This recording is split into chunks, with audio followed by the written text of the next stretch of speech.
नमस्कार विद्यार्थी मित्र हो, पालक आणि शिक्षक हो. माझ्या YouTube चॅनलमध्ये तुमच्या सर्वांचे सहर्ष स्वागत आहे. NMMS स्पर्धा परीक्षेचा अभ्यास आपण सर्वजण करतच आहोत. आज आपण बौद्धिक क्षमता चाचणी म्हणजे पेपर 1 मधील दिलेल्या नियमांसाठी योग्य संख्या गट कसा ओळखायचा ते अभ्यासणार आहोत.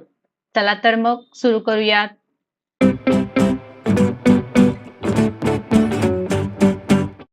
मित्रांनो, नियमांसाठी योग्य संख्या गट ओळखणे या प्रश्न प्रकारामध्ये तुम्हाला 4 नियमांचा असा एक गट दिला जातो आणि त्या 4 नियमांच्या खाली तुम्हाला 4 पर्याय दिले जातात. या 4 पर्यायांमध्ये प्रत्येक पर्यायात 3 ते 4 संख्या दिल्या जातात आणि त्या प्रत्येक पर्यायातील संख्या वरील दिलेल्या कोणत्या नियमाचे पालन करतात हे आपल्याला ओळखायचे असते. आणि प्रत्येक संख्या गटावर 1 असे एकूण 4 प्रश्न मित्रांनो विचारले जातात. तुम्हाला प्रत्येक संख्या गट कुठल्या नियमांचे पालन करतो तो पर्याय तुम्हाला निवडायचा असतो. उदाहरणच द्यायचं झालं तर इथे तुम्हाला 4 नियम दिलेले आहेत. पहिला नियम आहे 7च्या पटीतील संख्या, दुसरा नियम आहे मूळ संख्या, तिसरा नियम आहे वर्ग संख्या आणि चौथा नियम आहे समसंख्या.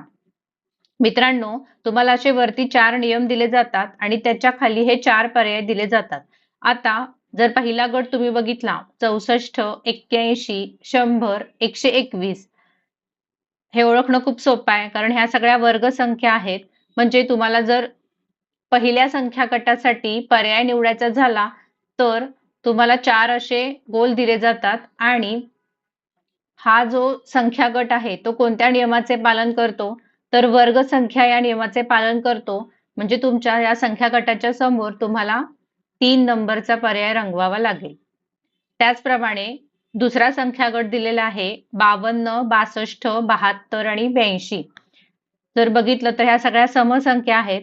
समसंख्या हा चौथा पर्याय आहे. त्यामुळे तुम्हाला इथे जर 4 गोल दिले तर हा जो दुसरा संख्या गट आहे तो चौथ्या नियमाचे पालन करतो म्हणून चौथा पर्याय तुम्हाला काय करायला लागेल रंगवावा लागेल. त्याचप्रमाणे 21, 35, 49, 63 ह्या सगळ्या 7च्या पटीतील संख्या आहेत.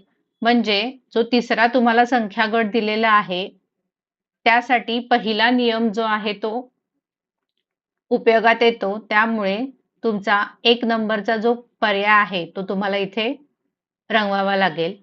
आणि चौथा जो आहे तुमचा 11, 13, 29 आणि 31 तो दुसऱ्या नियमाचे पालन करतो म्हणून 2 नंबरचं जे वर्तुळ आहे ते तुम्हाला रंगवावं लागेल. अशा प्रकारे प्रत्येक नियमासाठी कोणता संख्या गट आहे तो तुम्हाला ओळखायचा आहे. आपण काही प्रश्नांचा सराव करू म्हणजे तुम्हाला योग्य संख्या गट ओळखता येईल. मित्रांनो, परीक्षेला प्रश्न विचारला जातो की दिलेल्या नियमांपैकी योग्य नियमांचे पालन करणारा संख्या गट ओळखा व त्याचा पर्याय रंगवा.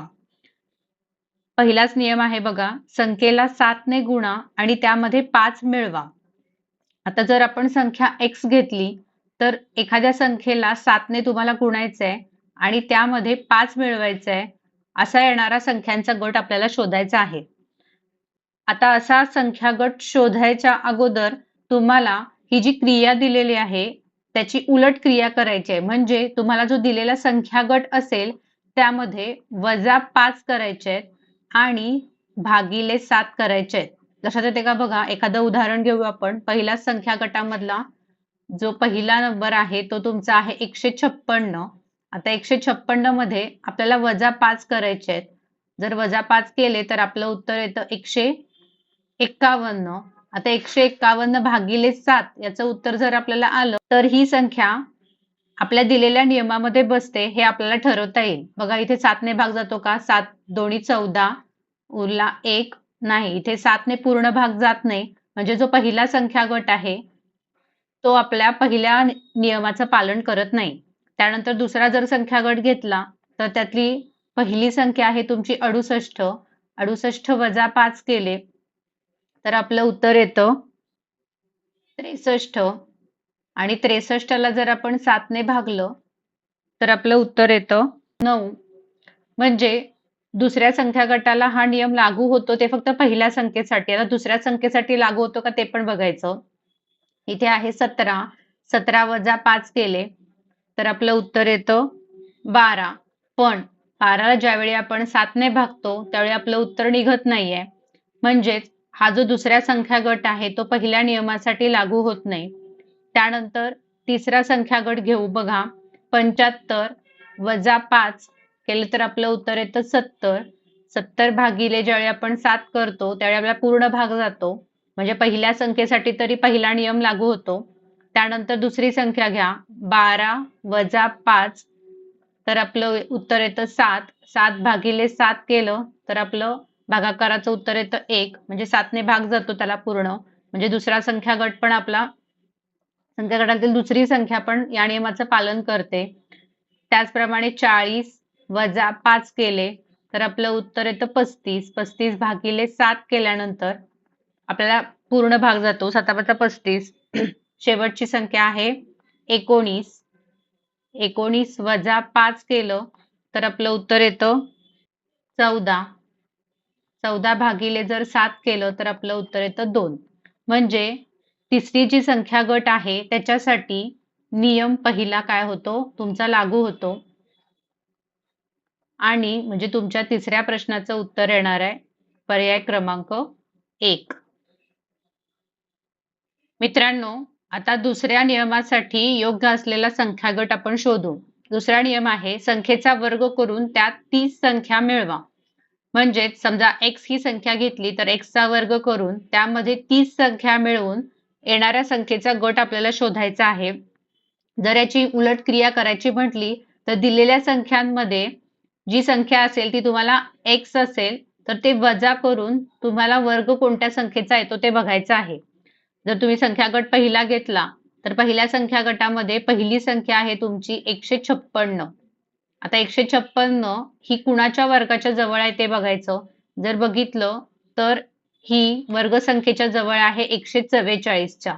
आता 144चं वर्गमूळ म्हणजे 144 कुणाचा वर्ग आहे तर 12चा वर्ग आहे.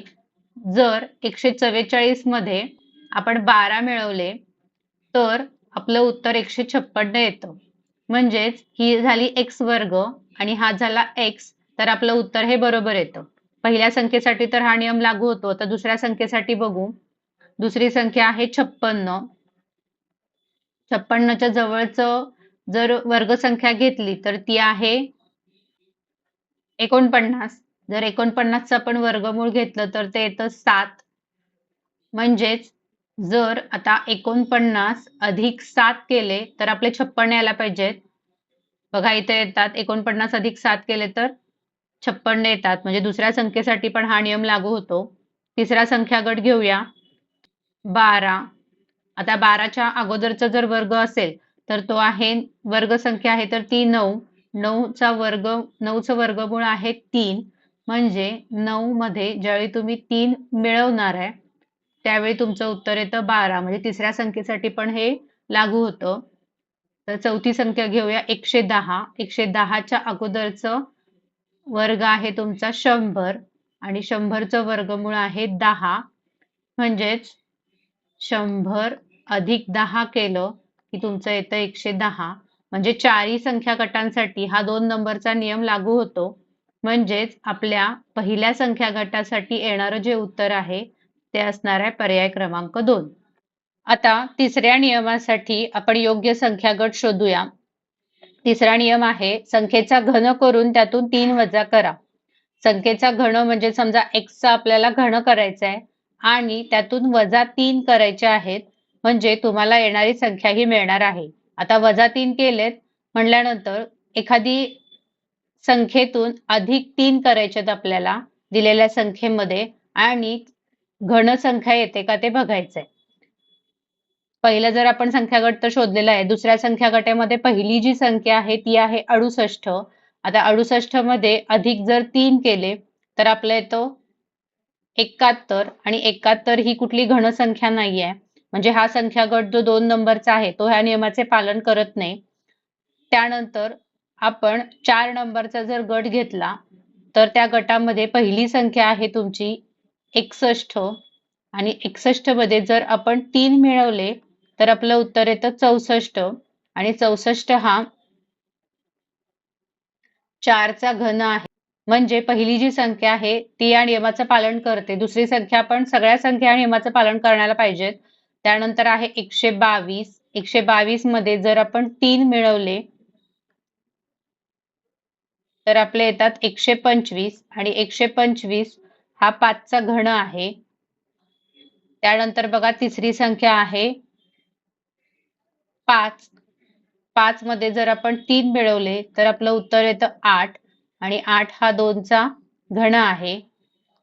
त्यानंतर चौथी संख्या आहे 340. 340 मध्ये जर 3 मिळवले तर आपलं उत्तर येतं 343 आणि 343 हा 7चा घन आहे. म्हणजे जो चौथा तुमचा गट आहे तो आपल्या तिसऱ्या नियमाचं पालन करतो. म्हणजे तुमचा पर्याय क्रमांक येणार आहे इथे 3. तिसरा नियम लागू करणारा हा गट आहे म्हणून इथे पर्याय क्रमांक येणार आहे 3. आता जो राहिलेला गट आहे इथे बघा 2 नंबरचा नियम लागू होतो, इथे 1 नंबरचा, इथे 3 नंबरचा, म्हणजे चौथा नियम लागू होणार आहे. राहिलेला जो चौथा नियम आहे तो उर्वरित संख्या गटाला लागू होतो का ते बघायचं आहे. चौथा नियम आहे संख्येला 9 ने गुणून त्यातून निम्मी संख्या त्याची वजा करायची आहे. जर संख्या आपण x घेतली तर या संख्येला तुम्हाला 9 ने गुणायचं आहे आणि यातून त्याची निम्मी म्हणजे ह्या x ची तुम्हाला निम्मी म्हणजे x भागिले 2 करून ते वजा करायचे आहेत. म्हणजेच आता जर आपण उलट क्रमाने जायचं ठरवलं तर जी दिलेला अंक आहे त्यामध्ये पुढची संख्या 9च्या पटीत येणारी कोणती आहे ते पहिले बघायचं आहे. राहिलेली जो संख्या गट आहे त्यातली पहिली संख्या आहे तुमची 68. आता 68 ही 9च्या पटीतील पुढची संख्या कोणती असते ते बघायचं आहे. 68च्या पुढची संख्या जर बघितली तर ती आहे तुमची 72. 9 8 ते 72 हे तुम्हाला माहिती आहे. म्हणजे 9 गुणिले 8 केलं तर आपल्याला 72 येतं आणि 72 मध्ये जर आपण वजा ह्याचे भागिले 2 म्हणजे 8 भागिले 2 येतात 4. म्हणजे 72 मधून ज्यावेळी आपण 4 वजा करणार त्यावेळी तुमचं उत्तर येणार आहे 68. हे लक्षात येते का बघा. तुम्हाला हा जो नियम आहे ही जी संख्या दिलेली आहे ती आहे 8. 8 गुणिले 9 केलं 9 8 ते 72 आणि 72 मधून 8चे अर्धे हे वजा केले तर आपले 68 येतात. तोच नियम तुम्हाला दुसऱ्या संख्येला पण लागू होतो का ते बघायचंय. दुसरी संख्या आहे तुमची 17. आता 17च्या पुढची 9च्या पाढ्यातली संख्या येते ती म्हणजे 18 येते. 18 ही 2 नंबरला आहे म्हणजे 9 गुणिले 2 केलं की आपल्याला किती येतात 18 येतात आणि 18 मध्ये ह्याची अर्धी म्हणजे 2 भागिले 2 1 येतं. ह्यावेळी जर तुम्ही वजा करणार त्यावेळी तुमचं उत्तर येणार आहे 17. म्हणजे आपला हा संख्या गट दुसऱ्या संख्येसाठी पण नियम हा लागू होतो. त्यानंतर तिसरी संख्या आहे तुमची 34. आता 34च्या पुढची 9च्या पाढ्यातली संख्या आहे 36. 9 गुणिले 4 केलं की तुमचं 36 येतं आणि 36 मधून जर आपण याचे भागिले 2 4 भागिले 2 2 वजा केले तर आपलं उत्तर येणार आहे 34. म्हणजे इथे आलेलं आहे बघा. म्हणजे आपण शोधलेला संख्या गट बरोबर आहे. त्यानंतर तुमची शेवटची संख्या आहे 85. 85च्या पुढची संख्या म्हणजे 9च्या पाढ्यातली ती आहे 90.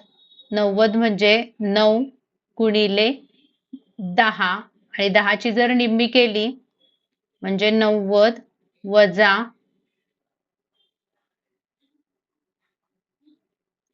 5 केले तर आपलं उत्तर येतं 85. म्हणजे आपण जो नियम 4 नंबरचा जो नियम आहे तो 2 नंबरच्या संख्या गटाला लागू होतो म्हणून इथे पर्याय क्रमांक येणार आहे 4. अशा प्रकारे प्रत्येक नियम कोणत्या संख्या गटाला लागू होतो ते तुम्ही शोधू शकता.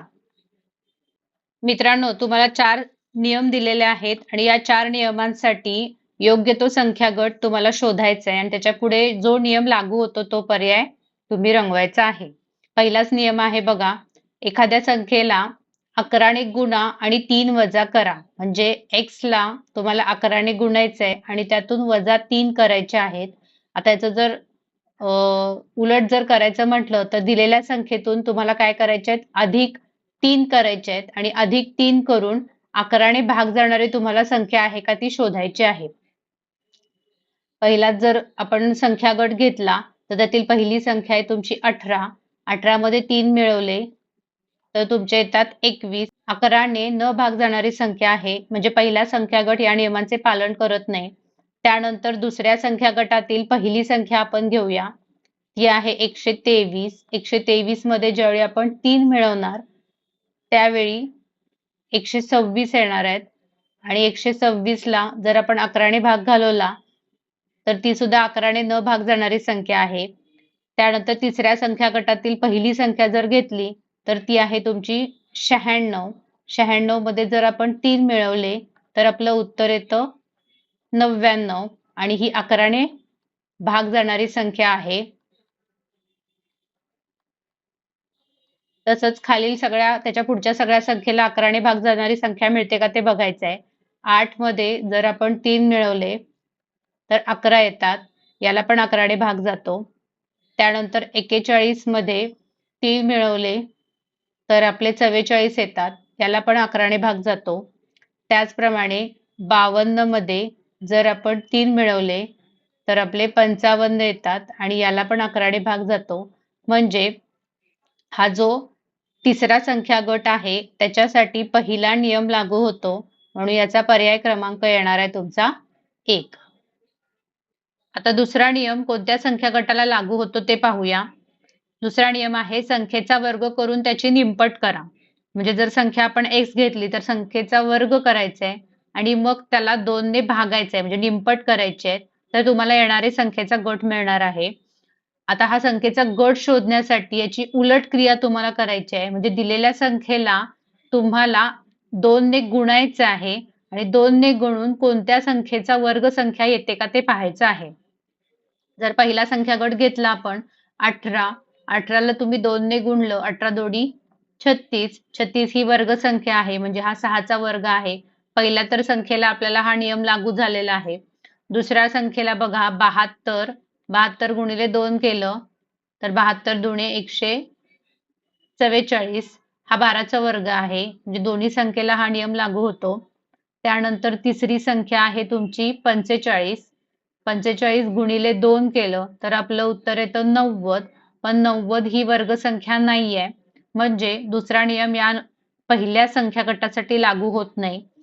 त्यानंतर दुसरा जर संख्या गट घेतला आपण 123, त्यातली पहिली संख्या तुमची आहे 123. 123 गुणिले 2 केलं तर आपलं उत्तर येतं 246 आणि 246 ही वर्गसंख्या नाहीये, म्हणजे 2 नंबरचा पण संख्या गट तुम्हाला या नियमाचे पालन करत नाही. आता 4 नंबरचा, कारण हा 3 नंबरचा आपण शोधलेला आहे नियम, म्हणजे 4 नंबरच्या संख्या गटामध्ये पहिली संख्या तुमची आहे 72. 72 गुणिले 2 केलं तर तुमचं येतं 144 आणि 144 हा 12चा वर्ग आहे. पहिल्या संख्येसाठी लागू झाला हा नियम. त्यानंतर दुसरी संख्या आहे 200. 200 गुणिले 2 केलं तर येतं 400 आणि 400 हा 20चा वर्ग आहे. तिसरी संख्या आहे 32. 32 गुणिले 2 केल्यानंतर तुमचं येतं 64 आणि 64 हा 8चा वर्ग आहे. आणि चौथी संख्या आहे तुमची 50. 50 गुणिले जर 2 केलं तर तुमचं उत्तर येतं 100 आणि हा 10चा वर्ग आहे. म्हणजे हा जो चौथा संख्या गट आहे त्याला तुमचा 2 नंबरचा जो नियम आहे तो लागू होतो, म्हणजे इथे पर्याय क्रमांक तुमचा येणार आहे 2. आता तिसऱ्या नियमांसाठी योग्य संख्या गट शोधूया. तिसरा नियम आहे संख्येचा वर्ग करून त्यात 2 मिळवा. म्हणजे तुम्हाला दिलेल्या संख्येचा वर्ग करायचा आहे आणि त्यामध्ये 2 मिळवायचे आहेत आणि असा संख्या गट तुम्हाला शोधायचा आहे. म्हणजे उलट क्रिया जर म्हटली तर तुम्हाला दिलेल्या संख्येतून वजा 2 करायचे आहेत आणि वजा 2 केल्यानंतर वर्ग संख्या येते का ते पाहायचं आहे. तुम्ही आता 3 आणि 4 ची उत्तरं काढलेलीच आहेत आपण. आता पहिला संख्या गट मधील पहिली संख्या घेऊया, ती आहे 18. 18 तून ज्यावेळी आपण वजा 2 करणार त्यावेळी तुमचं उत्तर येणार आहे 16 आणि 16 ही वर्ग संख्या आहे, 4चा वर्ग येते. त्यानंतर दुसरी संख्या आहे 72. 72 वजा 2 केलं तर तुमचं उत्तर येतं 70 आणि 70 ही कुणाची वर्गसंख्या नाहीये. म्हणजे आपला जो पहिला संख्येचा गट आहे तो या नियमाचे पालन करत नाहीये. आता 2 नंबरचा संख्या गट आहे त्याच्यातली पहिली संख्या घेऊया आपण. 123. 123 वजा 2 केले तर आपल्याला येतात 121 आणि 121 हा 11चा वर्ग आहे. त्यानंतर दुसऱ्या संख्या गटातील दुसरी संख्या घेतली तर ती येते 198. 198 वजा 2 केले तर येतात 196. 196 ही सुद्धा वर्ग संख्या आहे. 14चा वर्ग आहे. त्यानंतर 3 नंबरची संख्या आहे 3. 3 वजा 2 केले तर उत्तर येतं 1 आणि 1 ही सुद्धा वर्ग संख्या आहे. 1चा वर्ग 1च येतो. त्यानंतर चौथी जी संख्या आहे 2 नंबरच्या संख्या गटातली ती आहे 66. 66 वजा 2 केले तर तुमचं येतं उत्तर 64 आणि 64 ही 8चा वर्ग आहे. म्हणजे या चारही संख्या या तिसरा जो नियम आहे त्याचं पालन करतात. म्हणजे तुमचा 2 नंबरचा जो संख्या गट आहे त्याचं तुमचं उत्तर येणार आहे 3. पर्याय क्रमांक 3. आता 2 नंबरचा संख्या गट तिसरा नियमाचं पालन करतो. 3 नंबरचा संख्या गट पहिल्या नियमाचं आणि 4 नंबरचा संख्या गट दुसऱ्या नियमाचं. आता 1 नंबरचा जो संख्या गट आहे तो चौथ्या नियमाचं पालन करणार आहे. मित्रांनो, या संख्या गटावर चौथा नियम लागू होतो का हे तुम्ही स्वतः तपासून पाहायचं आहे. मित्रांनो, नियमानुसार योग्य संख्या गट ओळखणे यासाठी नियमांचं योग्य पालन करणारा संख्या गट तुम्हाला शोधता येणं फार गरजेचं आहे. यासाठी दिलेला नियम हा उलट क्रमाने कसा लिहायचा हे समजलं पाहिजे. त्यासाठी तुम्ही भरपूर सराव करा. व्हिडिओ आवडल्यास नक्की लाईक, शेअर आणि सबस्क्राईब करा. भेटूया पुढच्या व्हिडिओत. Thank you.